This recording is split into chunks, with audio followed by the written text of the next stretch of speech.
Yeah, what's up mga master, Mark Music here. Meron tayong tutorial ngayon mga master. Tutorial natin na ito mga master is ano ba yung tinatawag na relative major minor scale. Pero bago ang lahat, magbibigay muna ako ng disclaimer. Di po ako professional na gitarista. Lahat ng tinuturo ko is base yan sa experience ko at sa sarili kong research. Nasa sa inyo na ito kung susundin nyo o hindi yung mga tinuturo ko. Let's go! At tinatanong ko rin dati at naguguluhan din ako sa parte na to. Paano nga ba kukunin yung minor relative scale doon sa ating major scale? Kumbaga, alimbawa pag nasa key of G tayo, ano yung kanyang minor relative scale? Yan. So ito na mga master, isusulat ko na sa inyo mga master kung paano natin kukunin yung ating minor scale na relative sa ating major scale. Para sa example natin na ito mga master is meron tayong C major scale. Yan. Dalawahin na natin at meron din tayong D major scale. Sa C major scale mga master meron tayong C, D, E, F, G, A, B. At sa ating D major scale meron tayong D, E, F sharp, G. So, ito yung mga root natin mga master. Yan yung root natin sa ating major scale. Ito tandaan nyo master, ito ay major scale. Ito yung kapamaraanan ko mga master. Disclaimer ulit mga master, dito ko na kuha yung mga relative na minor scale ng ating major scale mga master. So, ang ginagawa ko mga master is lagi kong binibilang 6. Yan. So, galing dito sa root natin na C, major scale, ito yung root niya. Binibilang ko 6, 1, 2, 3, 4, 5, 6. So, ito na yung ating minor relative scale. So, isusulat ko yan sa baba mga master. So, ito na. Ito na yung ating minor relative scale. At sunod ko yung gagawin mga master is isusulat ko lang din mga master yon, so on so forth, yung pagkakasunod. Dito rin yung babasihan ko yung sa taas, yung major scale. So, sunod sa A is B, C, D, E, F, G. Yan. So, ganun din mga master dito sa ating major scale na D sa baba. So, yung kanyang relative is yung pang number 6 niya mga master is B. So, ganun din yan mga master yung ginagawa ko. B. Sulat ko lang din yung mga pagkakasunod. Yan. Ito na yung ating major. Yan. Ito yung ating minor. Yung maliit na M. Yan. Ganun lang mga master. Itong method na to mga master, nagwo-work ito mga master sa lahat ng mga key. Basta tandaan nyo lang, isusulat nyo lang yung unang-una, yung major scale.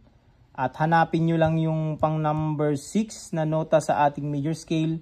Makukuha nyo na yung kanyang minor relative. Yan, ito yung kanyang minor. So ito na, bakit naging relative sila mga master? Kasi kung papansinin nyo yung ating major scale dito sa taas, yung mga nota yan, C, D, E, F, G, A, B. Ganon din yung mga tinatakbuhan dito.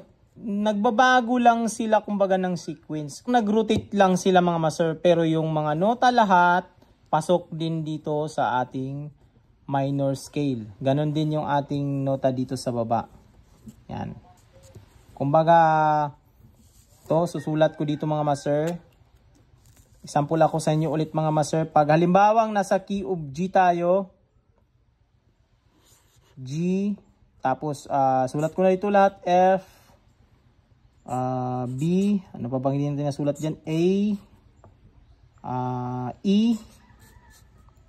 Yan, so nasulat na natin mga master. Pag G mga master, yan, pag G yung kanyang relative na minor scale is E minor. Yan. Pag F naman, yung kanyang relative is D minor scale. Sa ating B naman is meron tayong G sharp minor scale. Sa ating A naman is meron tayong F sharp minor scale. At yung ating E is meron tayong C sharp minor scale. Yan. Ganyan kumuha mga master. Ito yung ating major. Yan. At ito yung ating mga minor. At ito lang yung gagawin din natin mga master. Isulat muna natin yung mga nota na major bago yung minor mga nota makukuha na natin sa pamamagitan lang din ng ating major scale. Yan. Demo ko na sa inyo mga master.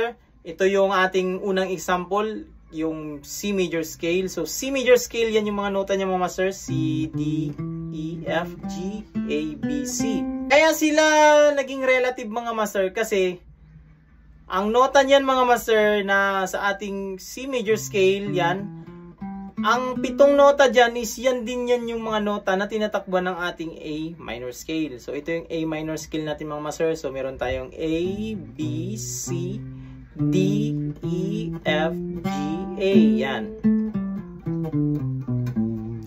Nagkakatalo lang sila doon sa root. Kumbaga sa inuuwian. So sa D major scale, ganun din siya mga master. Ito yung D major scale natin. D, E, F sharp, G, A, B, C sharp, D.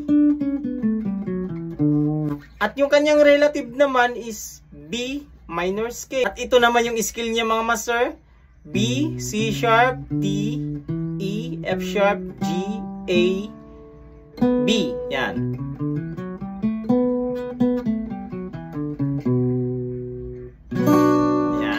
Dito lang yung video natin mga master.